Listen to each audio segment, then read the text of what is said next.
Oh, geez. Oh, hello, hello. Is this thing on? Can you guys hear me? Hello. It's been a while. It's been a hot minute. I just wanted to say hi and celebrate 3 years on YouTube and celebrate you guys and celebrate everything that we've kind of chatted about over the years. And it's been a journey. It's been fun.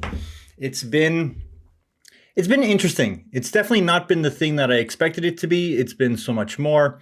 It has been a fun ride. There are aspects of YouTube that are just fantastic, and then other things that I wish we didn't have to kind of deal with in the YouTube space. Yeah, maybe I should live stream more often. That's right. Can I make that bigger? Boom. Hey, Jashim, how's it going? Lothar, how's it going? Sergio? Hello to everybody. Steve, hello. Happy Tuesday. Glad you guys can join me today. Yeah, I'm just going to do some housekeeping right now. And I want to talk about just today is literally 3 years since my very first upload onto YouTube. So, and what has happened over those 3 years? Well, just from a statistics standpoint, I have uploaded 101 full-length videos, 87 on the main channel, and 14 full-length videos on the second channel, which are more targeted towards finance and freelancers and creative community, but more tied around money. I found that those videos just literally just got squashed on this channel. If I wasn't talking about gear or tips and tricks or Final Cut Pro or whatever. So I decided to make a whole separate channel because I felt like that was its own topic. It was related to what I'm doing and what I like talking about, but I felt that it was a whole nother aspect. So if you're not subscribed to that, make sure you go check it out. If you want to talk about how to deal with clients, how to set up a statement of work, how to do anything financial related, and how to make more money and work less, or work less and make more. That's right, on the road to the silver play button. Now, there's a specific reason why I titled it that, because when I hit around 20,000 subscribers, that was the first time I genuinely felt this may be achievable. I may be able to achieve the silver play button. I'll put it right there. It's still a long ways off. There's still a lot of subscribers that I have to earn every single one.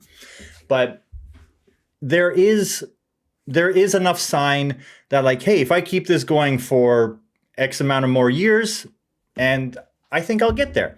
Hopefully they'll still have the silver play button when I finally do get there. Give me a thumbs up if you believe that I will eventually get there. I do, so I'm going to give myself a thumbs up. Wait, am I even on the... Make sure you give me a thumbs up, because that's important, apparently. Oh, wait, I can do it right here.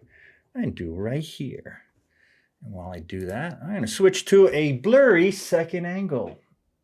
That's not good. There you go. So, can I give myself a thumbs up? Yes. Beauty. Live chat. There we go.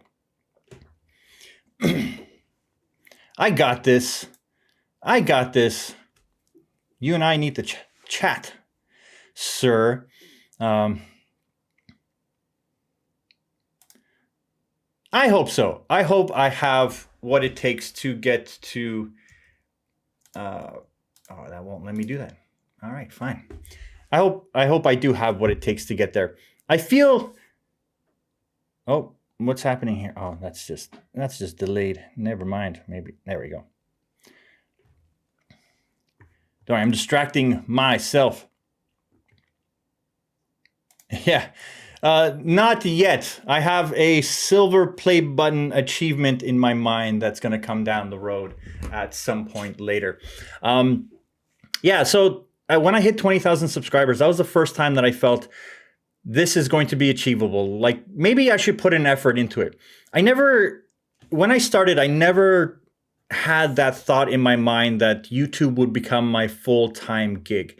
And it's far from providing full-time gig salary, and mainly because I haven't pushed sponsorships or deals or that kind of stuff. I haven't really explored it too much. And that's mainly because I think I got soured early on when so many people, so many companies started reaching out and saying, hey, review our product for free and, you know, return it when you're done. And it's just like, I just know. And then even recently, and this is why I kind of stay away from it. Even recently, there was a client, or not a client, there was a sponsor or brand that I know has budgets because they've worked with other creators that I know. And when it was time to talk about money, they literally just said like, oh no, there's no budget. Everything's tight. And it's just like, I think from now on, if any brand reaches out, I'm just going to say, this is my rate. Yeah. Otherwise, like, you know, I don't want to have a conversation. Like I've been so soured by it, but that's a whole other thing. So like, I don't want to do sponsored content on my channel that isn't directly related to the stuff that I'm talking about already. I don't want to just do it for the money, because when it does feel like a job, when you have to put out videos, when you have to make content, I don't know if I'll enjoy it as much as I do right now, because I know there's no pressure. Like if a video doesn't do great, yeah, it sucks, of course.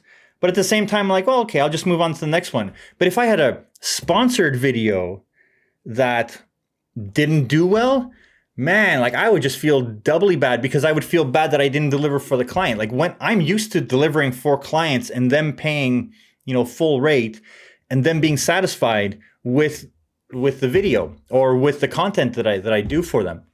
And I make sure that I make it work.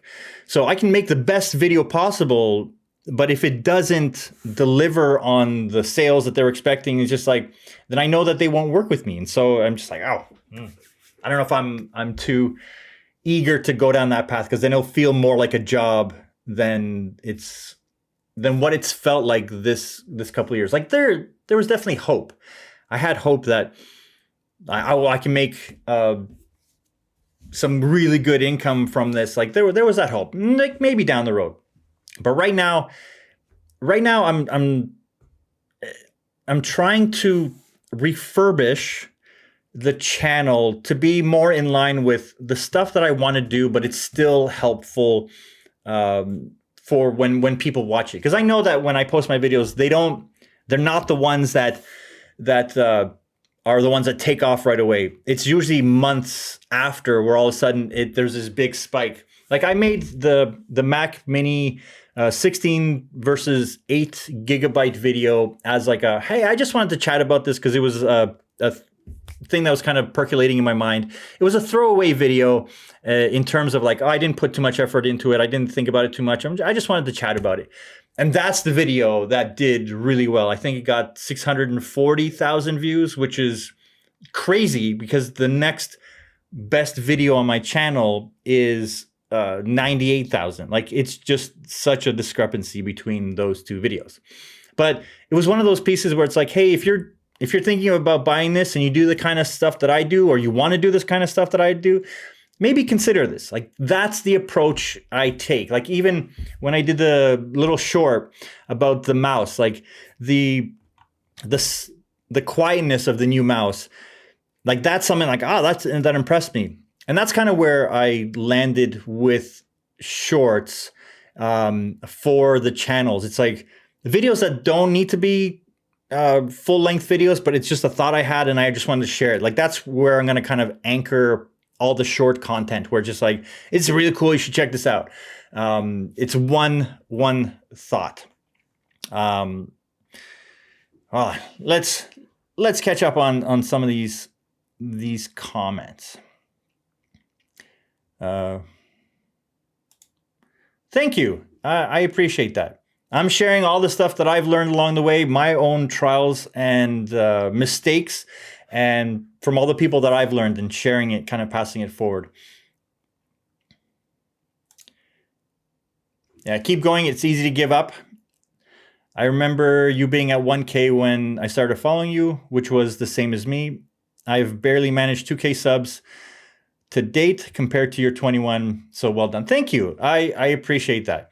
That's really nice to say. And I can't say why my channel got to 21,000 subs, because the kinds of videos I've been making are the same since I started. Almost the same kind of format, almost the same kind of branding. It's a talking head.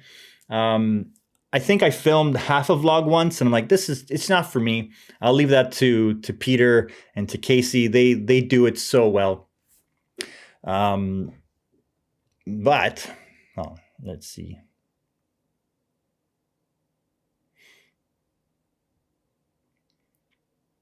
Oh, sorry.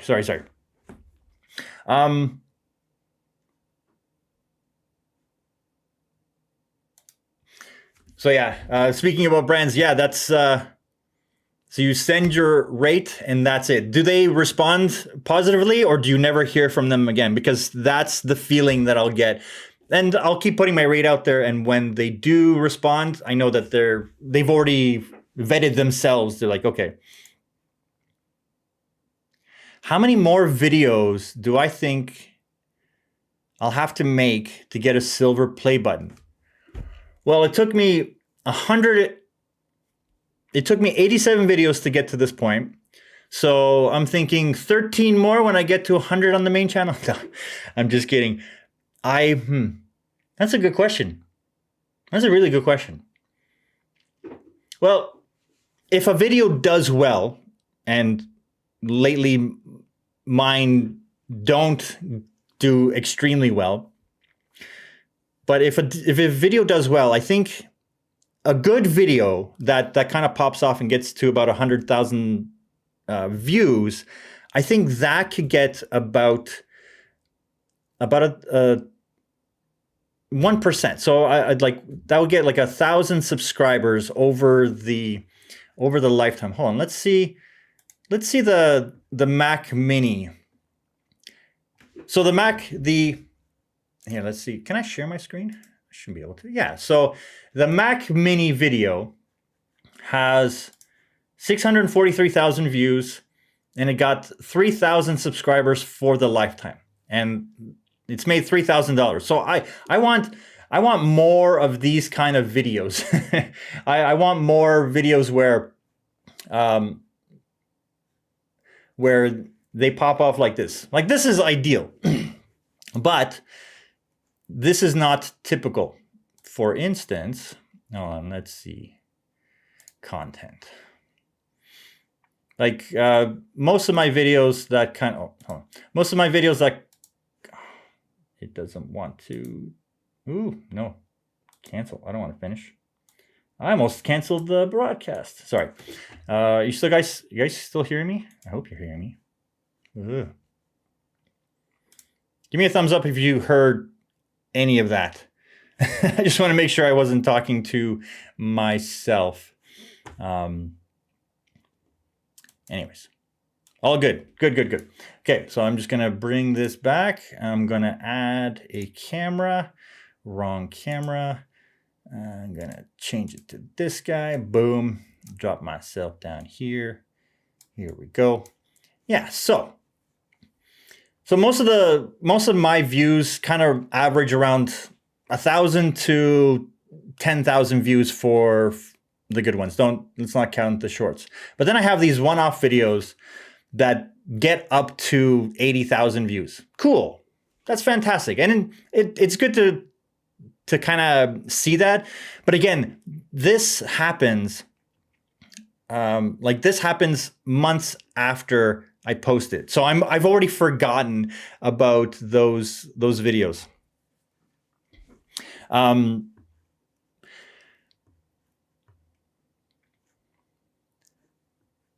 So how many, that was a question I was trying to get back to. How many videos would it take to get to 100,000 subscribers? So I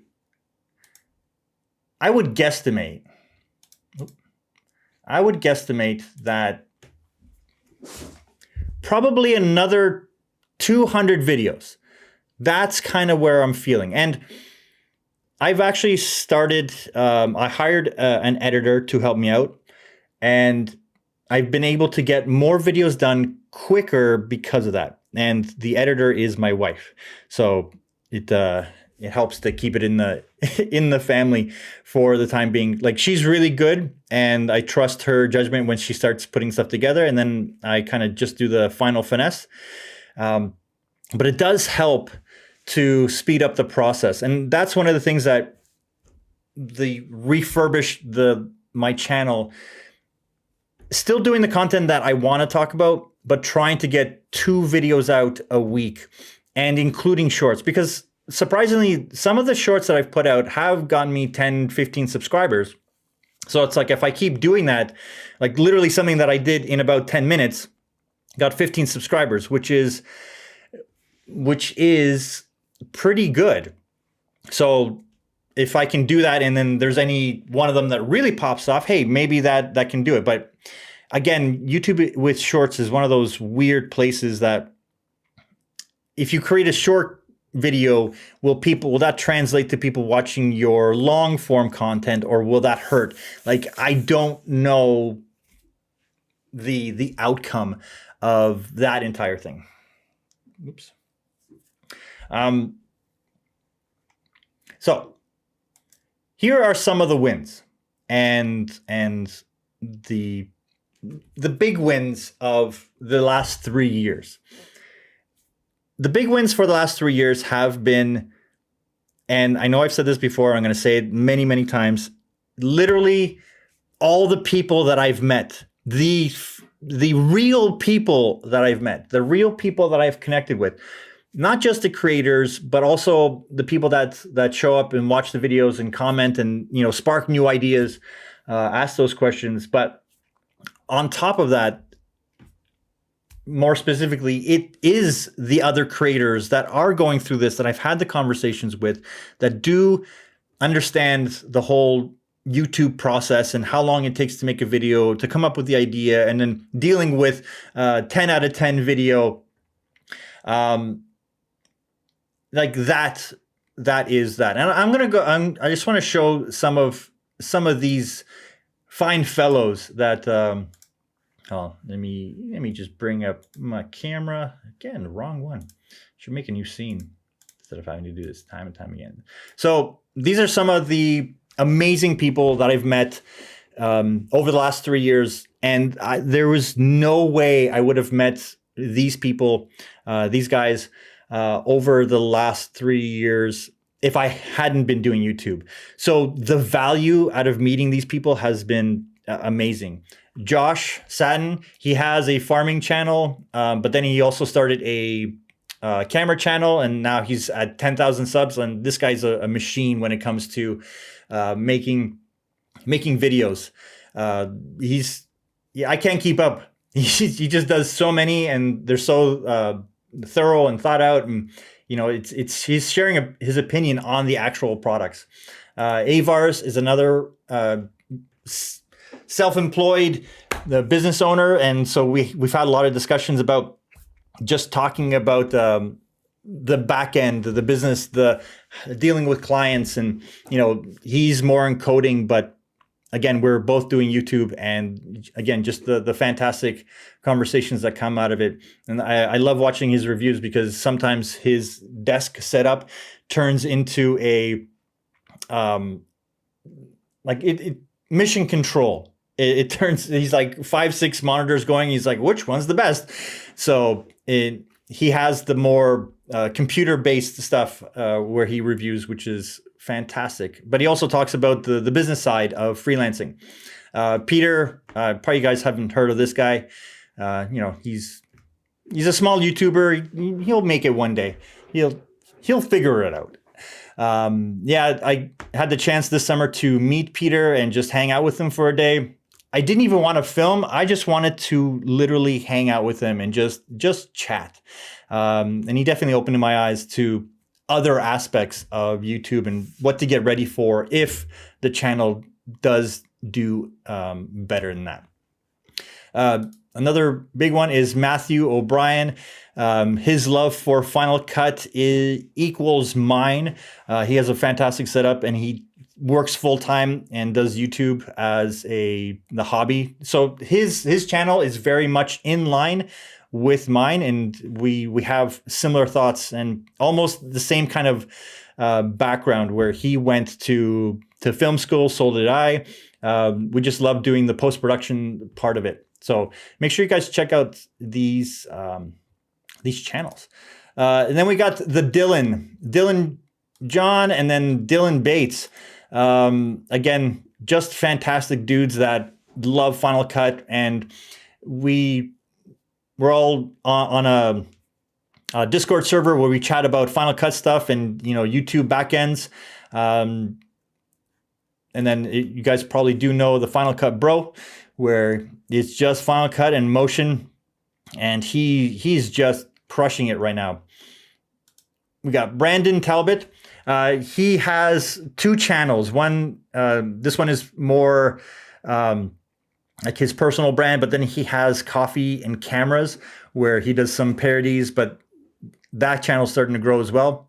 We got Roger Hansen, and you still need to remove the AV from your banner, man.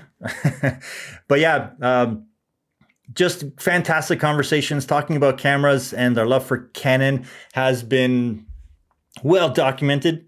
Then we got Doc Rock. If you don't know who Doc Rock is, you got to check him out, because he is probably one of the most outspoken creators when it comes to just getting stuff done. And then Mr. Tom Buck. I think everyone here in the chat knows about Tom, so I'm going to move on to Jashim. This dude, some of the conversations I've had, like, I wish I was recording, and I'm probably going to be starting a podcast whenever he stops being so busy and kind of offline. So I'm looking at you, man. We're going to start a podcast. We're going to be talking about freelancing. We're going to be talking about, creatives and all the fun and tribulations that go along with creating, not just for YouTube, but like just making money as a creative. And then there's Dan, who was probably one of my earliest supporters. He's the one that saw one of my videos and said that he's the one that sparked the idea, like, you should do this more often. You should do this. It's like, this is pretty good. And so because of him, I kind of pushed forward, and he's a great dude. This is his second channel. I don't think he has his first channel here. He has a native language channel where he has like 40,000 subscribers. This is his English channel. I don't think he's active on this one. So you should do that, man. You should get that more often. And I know that there's probably a whole whack more that I need to thank. And I do thank you guys personally. I thank you guys for every conversation that we have as we do talk about the YouTube stuff. So, and if you're not part of the YouTube group that was on here, that has we've chatted with, then you know who you are. You guys know. So let me just get back to where I was. Bam, and then bam. So those are some of those are the win of meeting these people again, especially because I started my channel and then COVID hit like 6 months later, and I was used to being on set. I was used to meeting people, cinematographers, camera guys, editors, directors, and YouTube filled that gap very nicely because I started meeting a lot of like-minded people. And that's what happens when you're on set. You meet a lot of like-minded people that you want to work with, that you want to continue communications with. And some of those people that I have met on set have turned into some really good friendships. So YouTube is kind of fulfilling that. The other win that I like from YouTube is that it does generate money. It's not a crazy amount of money, but it's enough money to be like, hey, I'll buy that new mic. Hey, I'll get that accessory. Hey, I'll buy that light. Like it's enough to do that kind of stuff. Or even at this point where it's like, hey, now I can pay for an editor. Like I can justify it, right? Like it's gone to that point. And I don't know if it'll ever become a full-time gig for me. It'll have to be generating a lot of money. And then that would mean that I'd have to be creating a lot of content for it. And do I just keep it as a hobby, or do I push forward? Let's see what some of you guys are saying.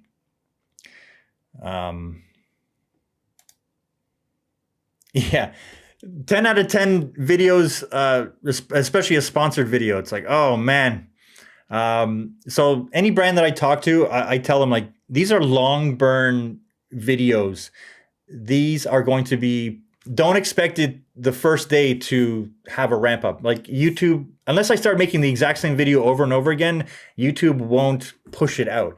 But if I talk about the right subject that I know you'll finally find an audience that's still within the niche. So I live in Canada and in the GTA area. Peter McKinnon and Matty Hapoya country, or Gerald Undone kind of. I live close to those guys. So when Peter Lindgren was here, he met with all those people, and I felt very privileged and lucky to have had been on his short list of people to meet. So I thought that was fantastic. So the other win is that I kind of figured out my own catchphrase and brand is the, where is it? Here it is. Here we go. It's the fix it in camera, finesse it in post.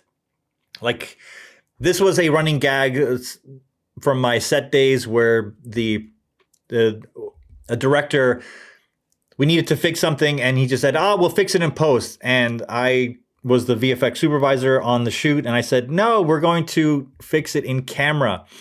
Because it was already late in the evening, and I knew that it would be like 2-3 days of work where they can fix it in 10 minutes. And so the director went like, fine. And then they fixed it in camera, and it looked fantastic, and it saved me 3 days of work, which I knew that they wouldn't want to pay for it.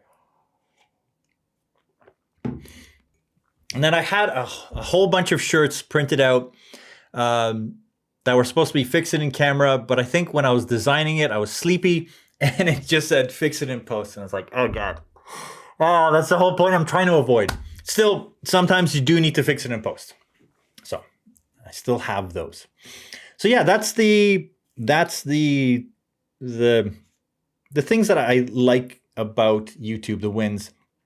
The other thing is just having the freedom to create and practice small things. And like I like being able to shoot all my B-roll stuff and just make it look cool without having to have a huge studio.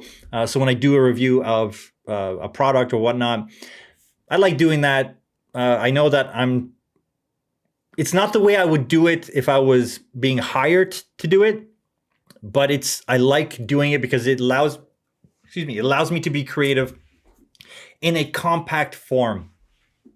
Because a lot of the stuff that I was working on before was these grandiose, big productions, 30, 40 people on set where you're always working, where this allowed me to explore things and how I would do it simply. And then I've been able to translate that onto the bigger sets to be able to get stuff done more efficiently.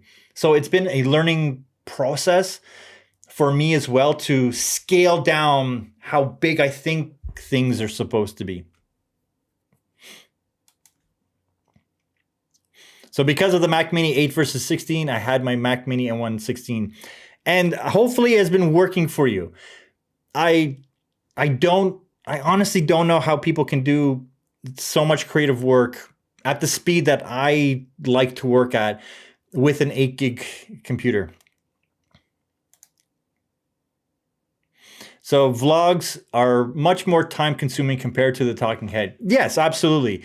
And this is the main reason. When I started the whole channel, I wanted to be able to film a video, edit it, do all the B-roll, all the graphics, post it within one day. I wanted to dedicate one day to do that. So if I bulk filmed 3 videos, then I can edit them throughout the week.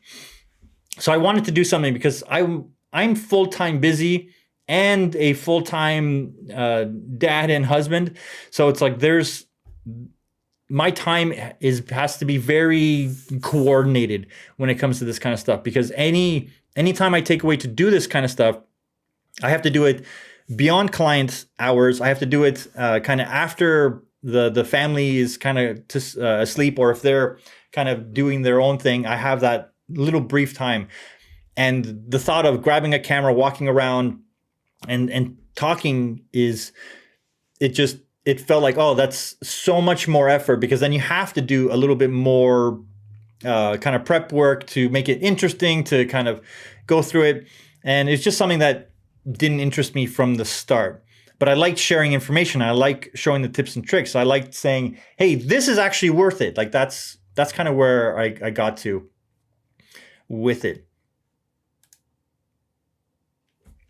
So you got an email from a microphone company with a deal to get a mic for free in exchange for a video about it. That's exactly what happens. And they're looking for free advertising. And so that frustrates me, because I work in that industry and I know how much brands and companies pay. So the fact that they're hoping for people to make it for less, it reminds me of that. It reminds me of, the client joke where it's like a client, it's like, oh, I can get my son's friend from high school to do it. It's like, that used to be a joke, but now that's actually true, because some of these kids are phenomenal when it comes to camera stuff, and they have nothing but time to do this and build up their skills. And fantastic. I wish like I was growing up now, because I would be doing the exact same thing, undercutting everybody. So it's about finding clients that know the value of being responsive and having the experience to get something done faster, and knowing what they're looking for, and knowing how to communicate, and knowing that it has to be done in a structured way. All right, let's see.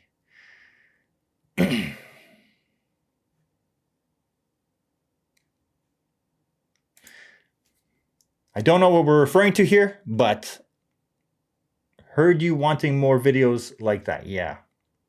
What were we talking about? I don't know. YouTube is a hobby for me, so I have to land a brand deal or sponsorship, but I don't care. I just cost 36,000 subs, and brand hunt me down. Yeah, exactly. They're hoping for the least to get the most. Like this brand they weren't asking for like a insertion or just like, hey, mention our brand. They were literally looking for a full-on review of their product. And it's just like, no, stop it. And it's like, and I guess it's really helpful having other creators that are able to slap my hand. They're like, no, don't do that kind of stuff. Like early on, I was like, ooh, someone's interested. But because I've already had the experience working with brands, I know their budgets and I know how much they do pay for official stuff. And I'm not saying that they should pay YouTubers that, but I think, a couple $1,000 to make a call out on a video that has potentially, thousands of eyeballs on it. Like sometimes they pay for ads that get seen 10,000 times and they spend $2,000 on just doing that ad reach.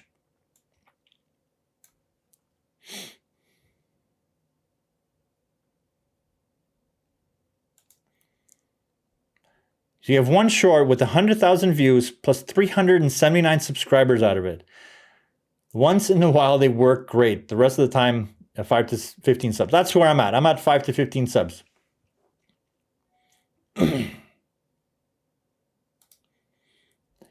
Thanks, Zara. I probably left a while ago, but there you go. Oh man, I'm behind.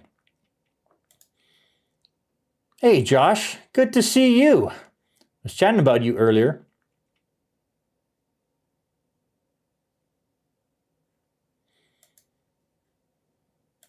Oh no, something's going on with Super Chat. Oh well. But you bought me a coffee. Oh, thank you. I appreciate that.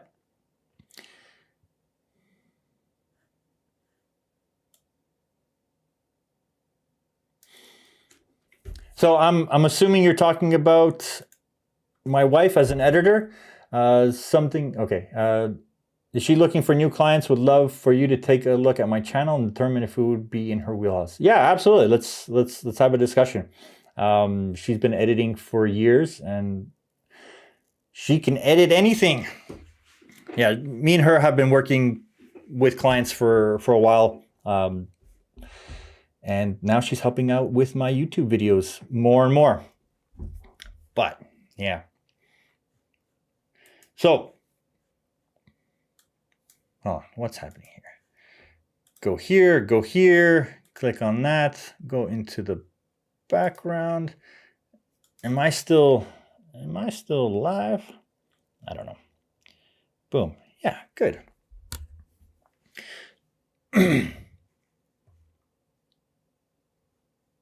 All right. Yeah, good. Sorry. Checking out. It's been a while. Decided to do a new angle, new setup. I don't know if I like it. We'll see. It allows for different things.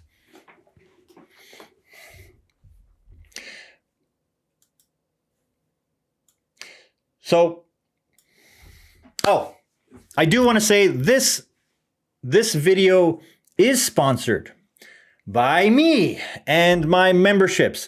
So I want to talk about those for 1 second, just to kind of get it out there in terms. I want to get your thoughts about the memberships. Give me a second. Let me just pull it up. Go to my channel. Doop. And share my screen. That's what we're gonna do. Again, the wrong angle. Boop, boop, boop. I see you. Maybe I should leave that one. Anyways. So oh, let me just make it smaller. Yoop. Put it up here. There we go. So I want to talk about the memberships. So I thought about this long and hard. I thought about doing something that I stopped using Patreon because apparently they're doing some really shady stuff. If you don't know, to just research it yourself and see. Apparently they're very, very liberal when it comes to underage images, and something that even OnlyFans is, has a hard line on. But Patreon, they're apparently okay with it as long as it says that the owner is 18 plus, like the owner of the Patreon or the channel. So, and people have called them out for it, and they're not doing anything. Anyways, so kind of like that just went like, oh, I don't want to be part of that. So I shut down my entire Patreon. I'm not using that program. The app is just like, they need to get their shit together. And so I decided to kind of, let's see what memberships does. I wanted to do something that was like a $2.99 thing a month, where it's like a thank you. I'll probably do some live streams that are just member only. And then I wanted to do a fix it in camera, where I have a Discord where I'll be available. We can chat, send me videos to kind of take a look at, ask questions about Final Cut, whatnot. And then I'll do the names at the end of videos. And then I wanted to do something that like this is a long shot. This is like the moon shot, as they say.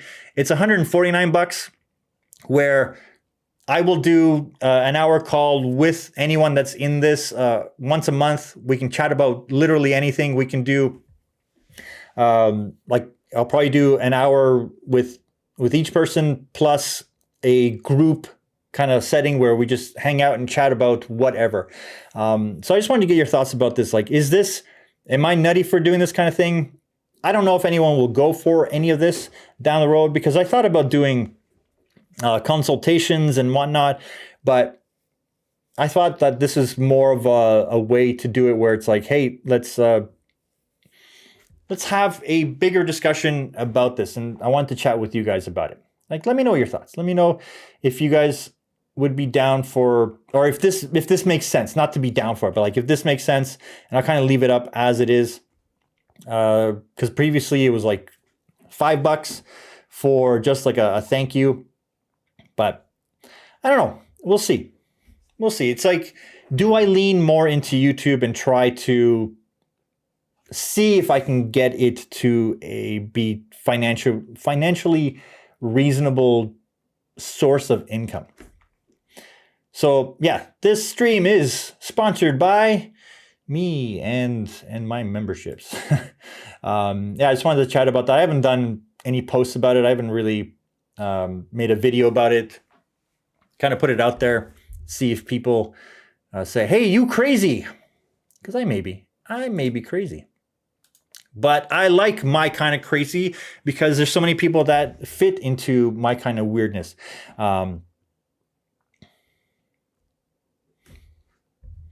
See, the behind the scenes stuff, I don't do too many behind the scenes because usually when I'm on set, I'm not chatting, or a lot of the clients don't want the behind the scenes stuff shown, and almost every single client that I've worked on, they don't want to, they don't give me permission to use the footage. They don't, because it's all, they're just not used to it. They're definitely more conservative in terms of that. Like I don't work with Nike or brands like that where they're like, yeah, man, like the more publicity, the better. Like a lot of the videos that they do are for internal, or they don't want to show it until it's completely finished.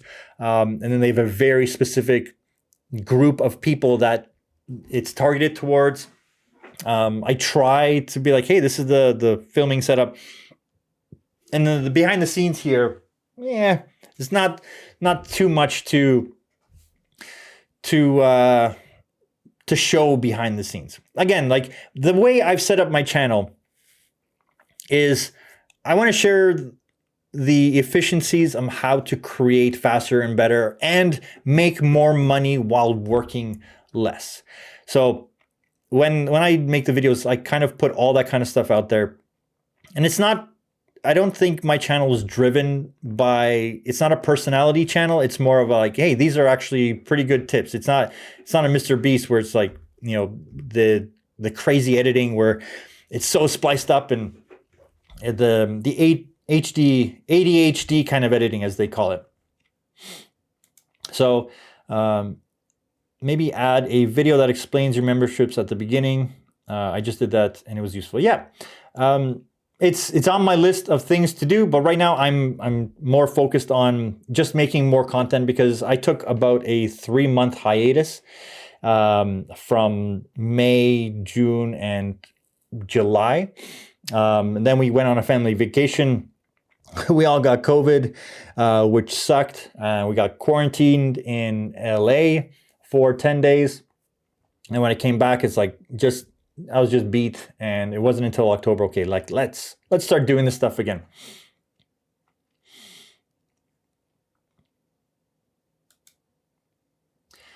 Inner crew makes sense for target audience, could be interesting for those who are trying to learn how to use cameras and start YouTube. Yeah, like that's kind of what I'm thinking, where it's just like I'll be available to chat. The Discord server, I'll have to think about that, because if I open up a Discord server, I want the people on the Discord server that are actually interested in being there and not just like they want to contribute and be part of bigger conversations, not just to be in it. So I'm gonna have to think about that. Again, that makes sense. Like, I don't think I thought about it too in-depthly. Anyways, it's out there. I know I need to refine it. Definitely need to refine it. So I think BTS of your video, setting up your studio, blooper stuff, or do live streams, live edits in Final Cut Pro.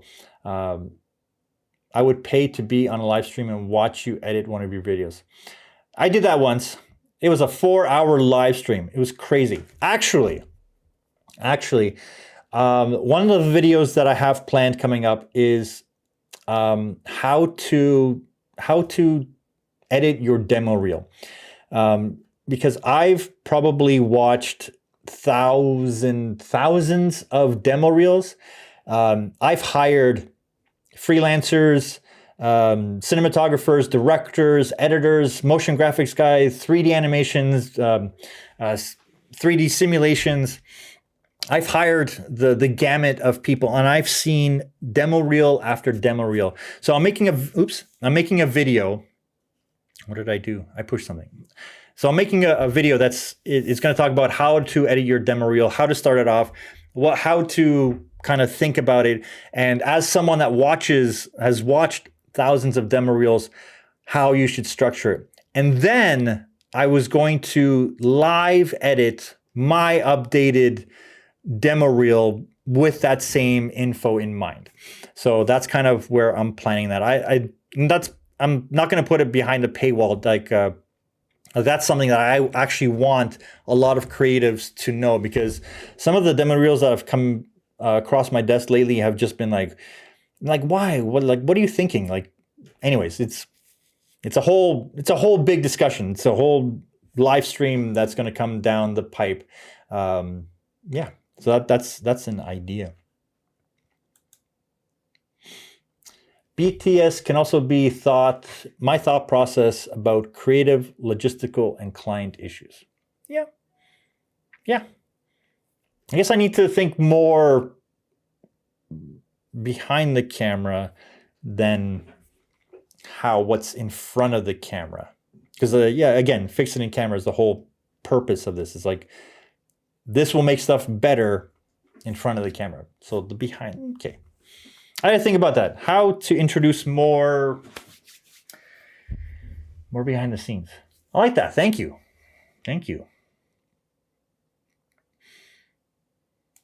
So generally, Discord server is good to be in touch with audience. YouTube videos can be missed, as you know. We can create separate channels for members more exclusively. I see where you're getting at. I see.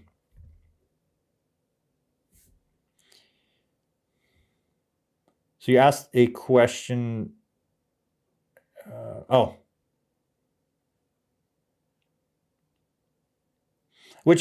Sorry, you asked another question besides the editing one? I'm going to search. Did you put a Q in your questions? I don't think so. If you have a question, just make sure you put a Q in front of it. That would be ideal. Ooh, I see where you're going with that. Demo reel development could be a whole series, targeting, planning, filming, editing, then posting and hosting. Yeah, that's the thing that I don't think I've ever figured out with YouTube, is split it up into multiple videos instead of trying to jam everything into one, because that may help with the retention, I guess. But that's the other thing I never liked about YouTube, is that you have to play that game. You have to play the thumbnail title to attract people. And I'm fine doing it. It's just that I know that when a video eventually takes off, it's like someone says, YouTube recommended this video to me and I'm so glad they did. It's like, well, why didn't they recommend it to you earlier? Anyways, that's a whole. So if I did a series on demo reels, that would be good. I think if I targeted, because there isn't one demo reel to rule them all. And now that's kind of what I was going to talk about in the video, where it know who you're sending it to. So we'll see, because my whole idea, the whole video is essentially what you just kind of laid out. This is how you do a demo reel. This is how you need it. Because I can't tell someone how to edit it, but it's more how to think about when they edit the video. I've seen demo reels that are like 5 minutes long. It's like, no, like, here's a sneak peek.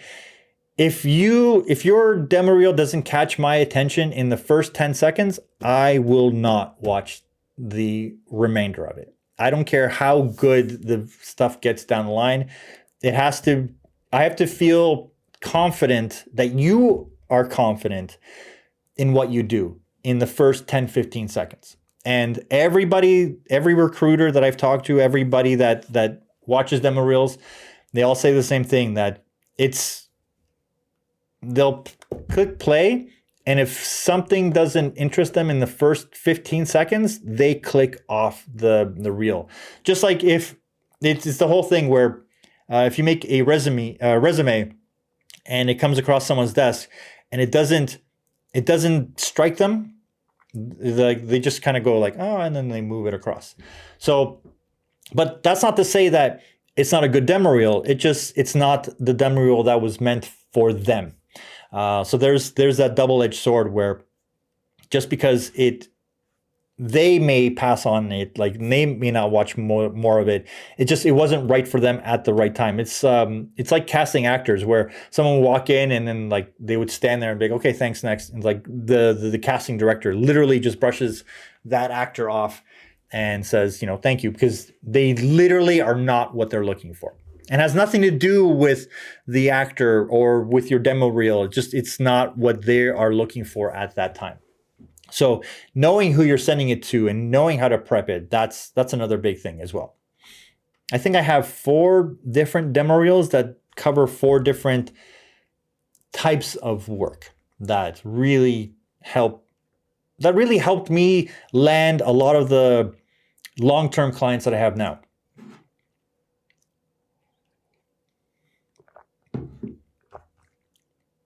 Yeah. So there's something going on with Super Chat. I was chatting about this earlier. That so I'm assuming that you were talking about my wife for editing. Yeah, definitely send me a link. I'll check out your channel after the stream, and yeah, send me a video, or even post it in my latest video. Or just find me on Twitter or Instagram and send me a direct link there. That would be fantastic. Oh, do I have any of that? No, of course I don't have my socials here. It's okay. It's been a while since I did a live stream. So I chatted about YouTube moving forward. No, not moving forward, but I talked about YouTube the last 3 years. It's been awesome. Like, it's been fantastic. I know I've complained to the lot of you and the guys that I mentioned, like that I've met.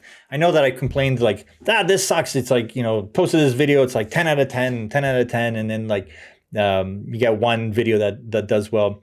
But at the end of the day, when I look back at the library that I've built, I'm glad I chose the evergreen content. I like that the videos that are there still work today. They're topical enough for another few years. I know that there's some that are more software, very specific based, but there's going to be updates to that. Moving forward, I think I will do, just thinking about it now, I think I will do more behind the scenes. I've never done a desk setup tour or a studio tour for that matter. I've talked about, on this side, I talked about the auto polls. I don't know if you can see that. But there's an auto poll here. There's an auto poll right above my head. There's an auto poll here. And I did a video about auto polls, but I have never done a very specific studio tour or desk setup, because Like for instance, the monitors I use, I've never talked about them. Like all this gack here, the kind of equipment that I have. I think I once in a live stream I chatted about what was why the certain things are on my shelf and what they mean to me. Yeah, so do a demo reel and then do a whole list. Yeah, okay. So I'll have to think about how to break that up. But yeah, so moving forward, definitely want to talk more about gaining clients, because that's a question that comes up over and over and over again. And there isn't an easy answer. You have to find your first clients the old grunty way. Make good stuff, post it where people will see it, and then those people will hire you. Every time I've done cold calls or sent my demo reel just out of the blue to someone, usually don't hear back from them, or they'll put it in they'll send me an email saying thanks for it, we'll put you in a kind of artist list, and if we need you, then we'll contact you. And some have, but they're usually like a couple years later. A lot of times you have to be able to find those first few clients for people that are looking actively for jobs to get done. So that's where the Fiverr, the Upwork, those message boards come in handy. Like there's 85% crap that is offered on those, but the 15%, there's some really good opportunities that are available on those sites. And if you can land a client, because the whole goal is to have 5 clients that feed you 80% of your income. That's where you need to get to.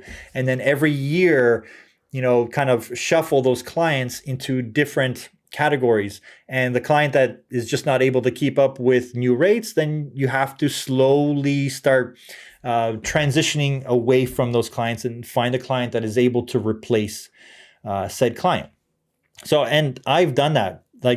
But then there's also clients that are just amazing and I want to work with them and they do keep up and they're like, yeah, no problem. Let's have the discussion and we'll figure out how to be able to fit that into the budget.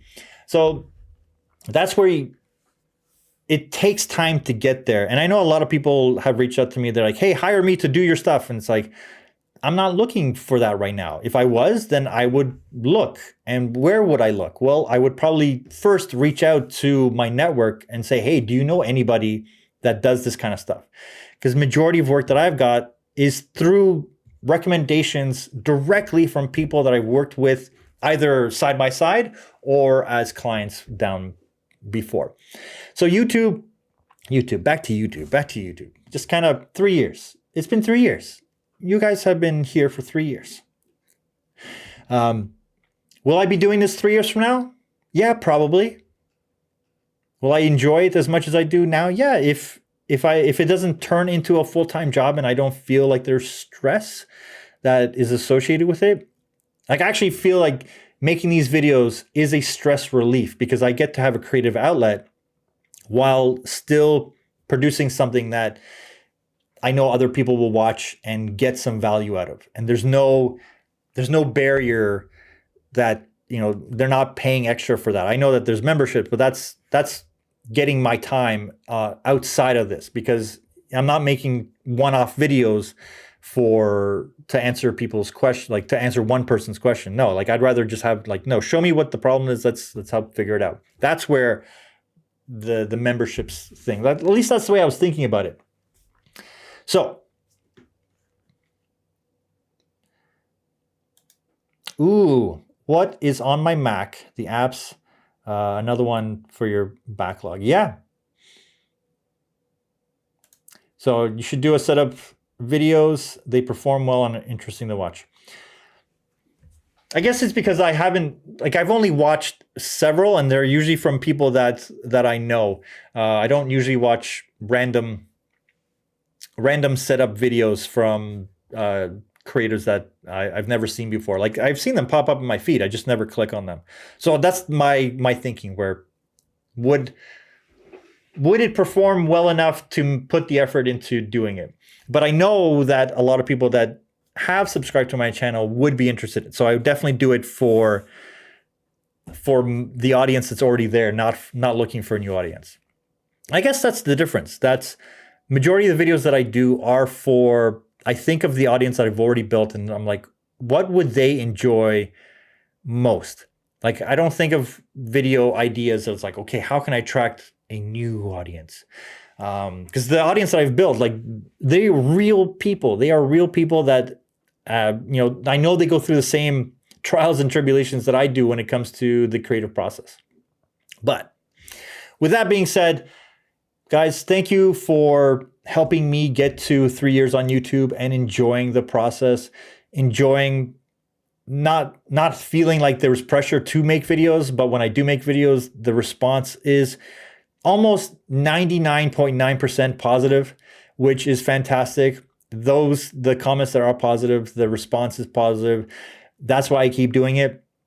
And that's what makes me happy to continue doing it. And I'll keep doing it. It's what I said from the beginning is I would do YouTube. I would be doing this for free, even if YouTube wasn't making, even if YouTube wasn't paying even a little bit. So like, essentially I am doing it for free because I enjoy it. And I enjoy that this is a fun process. And this is my social network. This is the network that I like the most out of all of them. On Twitter, it's like I'm more meme based. That's how I respond in real life. I don't really care too much for Instagram. I'll post a reel or an image there every once in a while, but it's usually, it's destined for YouTube first. So yeah, YouTube is my social media of choice, social platform of choice. And I'm glad that you guys are here too. And yeah, let's continue on the road to 100K and the silver play button when it gets here. Guys, thanks for having me with you for this past hour or so. I hope you guys have a fantastic rest of your day. And yeah, I'll see you guys in the comments. Bye for now.